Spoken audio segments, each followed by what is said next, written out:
ভালো করে চোখটা বেঁধে দিয়েছি, আর কিছুই দেখতে পাবে না। আমি তো এইদিকে, আমাকে তো খুঁজেই পাচ্ছ না দেখছি। আরে ফ্রেন্ডস, দেখ দেখ, রোহানের তো প্যান্টটাই খুলে গেছে। হ্যালো আমার দুষ্টু মিষ্টি বন্ধুরা, আশা করি তোমরা সবাই খুব ভালো আছো। তোমরা এখন চলে এসেছো অঞ্জলিদের বাড়িতে। অঞ্জলিদের বাড়িতে বাচ্চারা তো এখানে খেলা করছে, আর ওদিকে অঞ্জলি রান্নাঘরে কাজ করছে। তো চলো তাহলে এবার দেখে নিই কি হয়।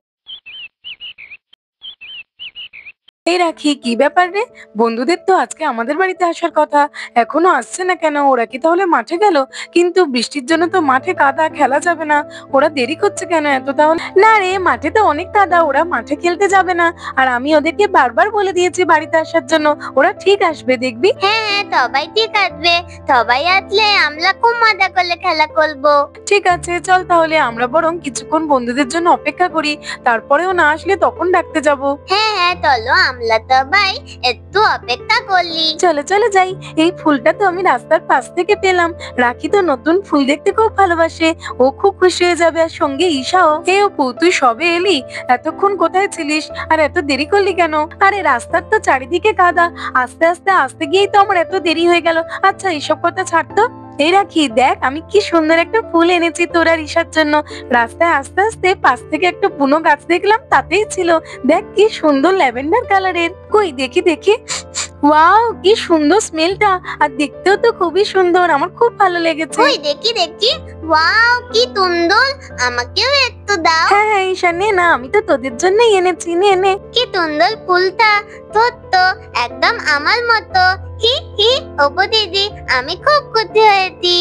এই বৃষ্টির সময় রাস্তায় এত কাদা হয়ে থাকে না, কি আর বলি। আর আমাদের বাড়ির দিকের ওই রাস্তাটা তো গর্ত গর্ত হয়ে আছে, সেখানে আবার জলও জমে আছে। তাই তো লাফিয়ে লাফিয়ে আসছিলাম, আস্তে আস্তে ওর পাই ব্যথা করছে। এখন চল গিয়ে একটু বসি। আচ্ছা তোরা সবাই আমাকে যে এত বলছিস, কিন্তু রিঙ্কি, রোহান ওরাও তো কেউ আসেনি এখনো। হ্যাঁ রে, সেটাই তো, ওরা যে এখনো কেন আসছে না আমিও তো বুঝতে পারছি না। ওরা দেরি করছে বলে আমরা তো খেলাটাও শুরু করতে পারছি না। দেখেছো, ভাগ্যিস আমি মনে করে দেখেছিলাম এই ডালটাতে তো পোকা ধরে গেছে। একটু রোদ উঠলেই তাড়াতাড়ি করে দিতে হবে, যাতে সব পোকাগুলো পালিয়ে যায়, নাহলে তো পুরো ডালটাই নষ্ট হয়ে যাবে। এই রিঙ্কি, দাঁড়ালি কেন রে? চল চল, আমাদের তো এমনিতেই অনেক দেরি হয়ে গেছে। হ্যাঁ রে, ঠিক বলেছিস, চল চল যাই। এই রিঙ্কি, আমি কখন চলে এসেছি তোরা কি জানিস? তোরা তো আমার থেকেও অনেক দেরি করেছিস। কেন রে? আসলে আমি টিভি দেখছিলাম রে, আর টিভি দেখতে দেখতে রাখিদের বাড়িতে আসার কথাটাই তো ভুলে গেছি, তাই দেরি হয়ে গেছে। আমরা খেলবো বলে অপেক্ষা করছি, আর তুই কিনা টিভি দেখছিলিস? তুইও না। এই অপু দাঁড়া, রোহানকে জিজ্ঞেস করে এইবারে। এ রোহান, রিঙ্কি নয় টিভি দেখছিল, তুই কি করছিলিস? তোর কেন দেরি হলো এত? আরে তোরা তো জানিসই আমার না একটু খেতে খেতে দেরি হয়ে গেছে। আসলে মা তো চিকেন কষার পরোটা বানিয়েছিল, তাই। এই রোহান সবসময় শুধু খাই খাই। এই বাইরে আমরা এখন খেলতে পারবো না বলে তাই তো এখানে জড়ো হয়েছি। কিন্তু তোরা কি কেউ ভেবেছিস যে আমরা এখন কি খেলবো? হ্যাঁ, রান্নাবাটি খেলি, চল। ঠিক বলেছিস। এই না না, ক্রিকেট খেলি চল। হ্যাঁ রে আবির, এটাও ঠিক, কিন্তু ক্রিকেট খেলে আমাদের ভালো লাগবে, আর রান্নাবাটি খেললে ওদের। এমন কিছু খেলতে হবে যেটা সকলের ভালো লাগবে। কি খেলা যায়, কি খেলা যায়? এই আমার মতে ধরাধরি খেলি চল। ধরাধরি খেললে আমরা সবাই মিলে অনেক মজা করব। হ্যাঁ রে, ঠিক বলেছিস, ধরাধরি খেলা যেতে পারে। এই আমার কাছে না একটা খুব ভালো আইডিয়া আছে, আমরা কানামাছি খেলি চল। হ্যাঁ রে, ঠিক বলেছিস, খুব ভালো আইডিয়া। কিন্তু কে প্রথমে চোর যাবে? আমি বাবা প্রথমে চোর যাব না, আর আমি তো সববার এমনিতেই আগে যাই। শুধু শুধু আমি আগে চোর কিছুতেই যাব না। তোরা কেউ যাবি না? আমিও যাব না আজকে, বুঝলি তো? আমি কেন শুধু শুধু যাব? যা তো। হ্যাঁ, তাহলে চোর যাবে কে? যাও বা, একটা ভালো খেলা ভাবা হলো। দেখো এখন চোর যাবে কে সেটাই ঠিক করা যাচ্ছে না। এই তোরা চিন্তা করিস না, আমাদের কাউকেই চোর যেতে হবে না। আমরা আন্টির কাছে যাই চল না, আন্টিকে বলবো আমাদের সঙ্গে খেলা করতে, আর আন্টিই চোর হবে আর আমরা সবাই খেলা করব। কেমন বলতো দেখি? হ্যাঁ, এটা খুব ভালো আইডিয়া। মিমি যখন আমাদের বলেতে বাইরে গিয়ে খেলা যাবে না, তখন মিমিকেই তোর দিতে হবে, আর আমরা মজা করে খেলবো। আমি এক্ষুনি গেলাম। এই তোদের আর কাউকে যেতে হবে না, ঈশা তো গিয়েছে, আর আমি গেলেই হয়ে যাবে।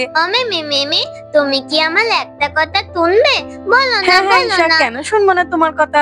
বলো তো দেখি কি হয়েছে, বলো। মিমি, তুমি তো আমাদেরকে বলে তো বাড়িতে খেলা করতে, তাই না? হ্যাঁ বলেছি তো, কারণ এখন তো বাইরে চারিদিকে জল কাদা, কোথায় খেলবে, সেই জন্যই তো বাড়িতে খেলার কথা বলেছি। মিমি জানো, আমরা সবাই ঠিক করলেছি যে কানামাছি খেলবো, কিন্তু কেউই তো তোর দিতে চাইছে না, তাই জন্য আমরা খেলাও করতে পারছি না। তাহলে অন্য কোনো খেলা খেলো।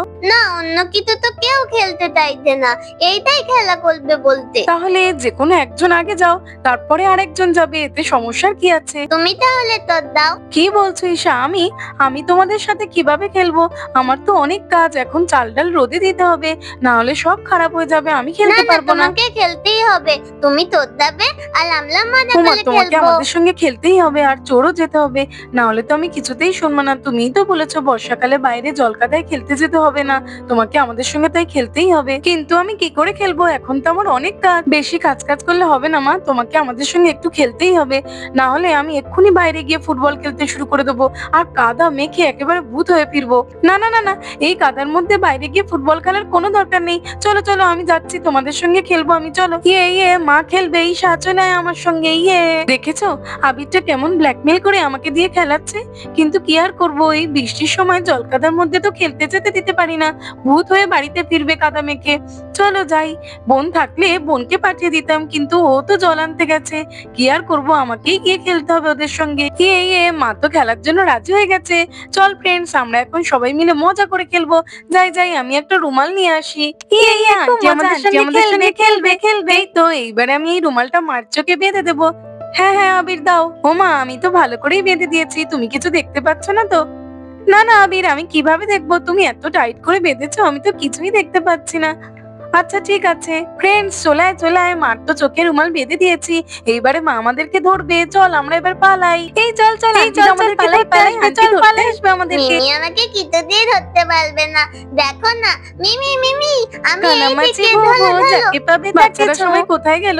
আর আমি তো কিছু দেখতেও পাচ্ছি না, কি করে ধরবো এখন? আন্টি এই তো, এইদিকে আসো, এইদিকে। আরে কোথা থেকে একটা আওয়াজ আসলো, এদিক থেকেই তো। ধরতে পারবে না, পারবে না। আরে আরে কোথায় যাচ্ছ? ধরতে পারবে না। আন্টি এই তো, আমাকে ধরো, আমাকে ধরো। আরে এই তো, আমাকে ঠেলেই তো পালালো, বুঝতেই পারছি না কই গেল। আরে চলো, এই গোয়ালের কাছে বসে আমি আওয়াজ করি, তাহলে তো আন্টি ধরতেই পারবে না। হাম্বা হাম্বা। আরে এই কি, একে কাউকেই খুঁজে পাচ্ছি না, তার মধ্যে আবার ভগবতী আর কমলাও ডাকাডাকি করছে।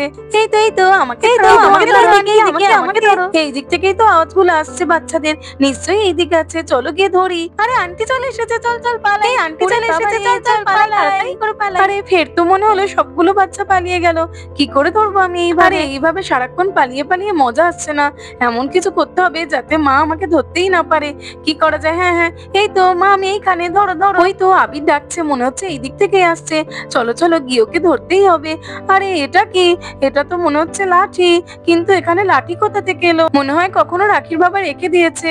দেখেছো আবিরটা আবার পালিয়েছে। চলো ওই দিকটাতে যাই। আরে দেখলি তো তোরা আমার কেমন বুদ্ধি, মা আমাকে ধরলো কিন্তু কিছুতেই বুঝতে পারলো না যে এটা আমি। দাদা দেখো, তুমি এমন করলে আতো যে মিমি ভাবতে লাঠি, তোমাকে ধরলেও ধরতে পারতে না, কিন্তু আমাদের দেখো তুতে তুতে পালাতে হচ্ছে। ওলে বাবা, মিনি আসছে। আরে বুদ্ধু ঈশা, এটাকেই তো বলে বুদ্ধি, যেটা তোদের কারণ নেই। মা আমি এখানে, ধরতেই পারছে না, এই তো আমি। না এইভাবে আর ছোটা যাবে না, কতক্ষণ এইভাবে ছুটবো? আবিরটা কি সুন্দর বুদ্ধি করে না ছুটে এক জায়গাতেই দাঁড়িয়ে আছে। ঠিক আছে চলো, আমাকেও কিছু একটা করতে হবে। হ্যাঁ এই তো, আমি এইভাবে উল্টো হয়ে সোফার উপরে শুয়ে থাকি, তাহলে তো আন্টি কিছুতেই বুঝতে পারবে না। আন্টি এই তো, আমি এখানে, ধরো ধরো আমাকে। আরে কই গেল সব? কোথা থেকে ডাকছে আমি তো ভালো করে বুঝতেও পারছি না। না এখানে তো কেউ নেই, ওই দিকটাতে দেখি তো। আরে এখানেও তো কেউ নেই, এটা তো মনে হচ্ছে সোফা। আরে এটা কি? হাঁড়ির মতো এই জিনিসটা কি? সোফার উপরে হাঁড়ি কোথা থেকে এলো? দেখেছো, বাচ্চারা খেলতে খেলতে মনে হয় সোফার উপরে হাঁড়ি রেখে দিয়েছে। কি কাণ্ড দেখো, একজনকেও ধরতে পারছি না, আর কোথায় আমি লাঠি পাচ্ছি, হাঁড়ি পাচ্ছি।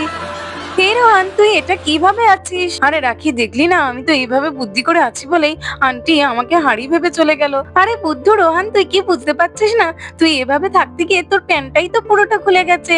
এই সকলে দেখবি, আয়। হে হে হে। আরে রাখি, এটা কি বলছে? কই দেখি তো। এ বাবা, দেখেছো প্যান্টটা কখন খুলে গেছে? আমি তো বুঝতেই পারিনি, কি লজ্জার ব্যাপার। বলে বাবালে, আমার তো তুতে তুতে পাই ব্যথা হয়ে গেছে, আমি আর পারছি না। বোটের তো বিত্তাম কোলেনি। এই দিক থেকে তো ঈশার গলার আওয়াজ আসছে, যাই এইবারে আস্তে আস্তে গিয়ে ওকে খপ করে ধরে ফেলবো। আলে মিমি তো আমার দিকেই আসছে, আমাকে ধরে ফেলবে। তাহলে তাহলে এই ফুলটা নাকে ধরে মিমি। আরে এটা আবার কি? হাঁচি হাঁচি। চলো পালাই, ফুলটা তো আমাকে বাঁচিয়ে দিল। দেখেছো, ওরা তো ছুটতেই পারছে না আর, কিন্তু আমাকে দেখো বুদ্ধি করে এইভাবে আছি বলে মা আমাকে ধরতেও পারছে না, আমি না ছুটেই আরামে আছি। আন্টি আমাকে ধরো, আমাকে ধরো। আরে আরে এই তো এইবারে একদমই ছাড়বো না, ধরে ফেলেছি ইয়ে আর একদম ছাড়বো না। দেখেছো এটা কি হলো, আমি তো ধরা পড়ে গেলাম। এই ওই বাবা রিঙ্কি ধরা পড়ে গেছে। দেখি তো কাকে ধরলাম আমি। আরে এটা তো দেখছি রিঙ্কি। ধর আমার একদমই ভালো লাগে না, সবার আগে আমিই ধরা পড়ে গেলাম। মন খারাপ করো না রিঙ্কি, কাউকে না কাউকে তো ধরা পড়তেই হতো। উফ বাবা তোমাদের সঙ্গে খেলতে খেলতে আমি তো হাঁপিয়ে গেছি, ভাবছিলাম যে কাউকেই ধরতে পারবো না। ওরা তো চিটিং করেছে, এরকম করলে কিভাবে হবে? হ্যাঁ মিমি, তুমি তো চিটিং করলে। তো তুমি প্রথমে আবির দাদা আর লোহান দাদাকে ধরেছিলে, কেন তুমি ওদেরকে ঠেলে দিলে? কি বলছো ঈশা, আমি চিটিং কেন করতে যাব? আর আমি আবির আর রোহানকে কখনই বা ধরলাম? আমি তো প্রথমে রিঙ্কিকেই ধরেছি। না না, আবির দাদা তো ওপরের দিকে পা করলেছিল আর লোহান দাদা থোপার ওপর মুলগি হয়েছিল। তুমি ধরলে আবার ওদেরকে ঠেলে দিয়ে তো। হ্যাঁ হ্যাঁ মা, ঈশা তো একদম ঠিক বলছে। তুমি আবির আর রোহানকে ধরেছিলে, মনে নেই মা? তুমি একটা লাঠি বলছিলে, ওই লাঠিটা আবির, কারণ আবির তো পা উঁচু করেছিল আর রোহান তো উঁচু হয়ে শুয়েছিল, তাই তুমি রোহানের পিছনে হাত দিয়ে ভেবেছো যে ওটা হাড়ি। ও আমি তাই বলি, ওখানে লাঠি কোথা থেকে এলো আর বসার জায়গায় হাড়ি বা কোথা থেকে এলো? তাহলে তোমরা দুজনে এই করেছিলে? দেখো তো কি কাণ্ড। তুমি আর হেঁটো না তো, আমার একদম ভালো লাগে না। আমরা তুতে তুতে হাঁপিয়ে যাচ্ছি আর ওলা কোথায় এক জায়গা থেকে চিটিং করতে। দূর বাবা। এই আমি আর আবি শুধু চিটিং করেছি, তুইও তো করেছিস ঈশা। তুই তো তখন মিমির নাকে ফুলটা দিয়ে মিমিকে হাঁচি করালি, তাই তো আন্টি তোকে ধরতে পারলো না, না হলে তো তোকেই প্রথমে ধরে ফেলতো। ও ঈশা, তুমি তার মানে ওটা করেছিলে? কি বলবো, তোমাদের সঙ্গে খেলে না আমার খুব মজা হয়েছে। তোমরা এক একজন যা এক একটা কাণ্ড করলে না। তো বন্ধুরা আজকের মতো এই পর্যন্ত। ভিডিওটি ভালো লাগলে আর এরকম আরো ভিডিও দেখতে হলে আমার চ্যানেলটাকে সাবস্ক্রাইব করে দেবে। থ্যাঙ্কস ফর ওয়াচিং, দেখা হবে পরের একটি এপিসোডে। টাটা।